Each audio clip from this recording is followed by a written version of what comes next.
This is my artistic response to the story of Leda and the Swan. Leda was a princess who was married to King Tyndareus.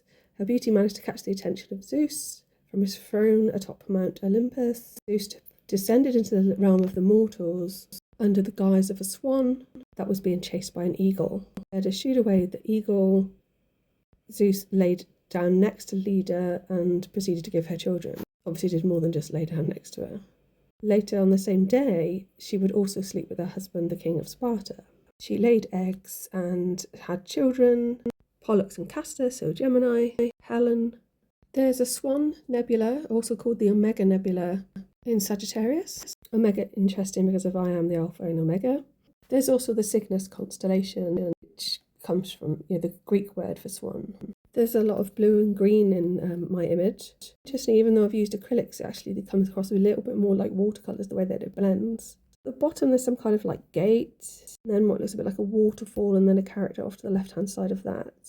There's the gate. Actually looks like there's a head on the right hand side of that gate. So I guess the gate here is standing in for womb symbolism, I guess.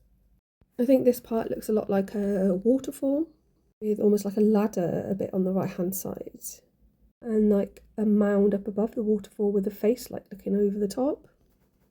I think this looks like a character here with a bird to the right hand side. He's sort of just sat down and he's got some things coming out of his head like reeds from a river perhaps. I guess actually where he's sat, it looks a bit like he's sat by the river, and there's no getting away from it that looks like a really watery penis.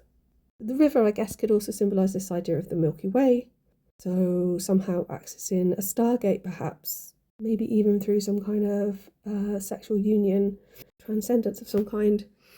There's the bit at the top that does look a little bit like a face, so I guess that's the sky. It's got like quite a long neck, so I guess that's where the swan idea comes in, long graceful neck. And that makes me think of Neckbet, often depicted as a vulture in art. I do really like this image. Again, it's quite different for me because it's sort of got this watery quality. So I'm trying to lean into some of these that are appearing more like this, so that I'm not going for the sort of hard to find lines. I may even experiment again with watercolours because I haven't done that for a while. Thanks for listening, and please like and subscribe.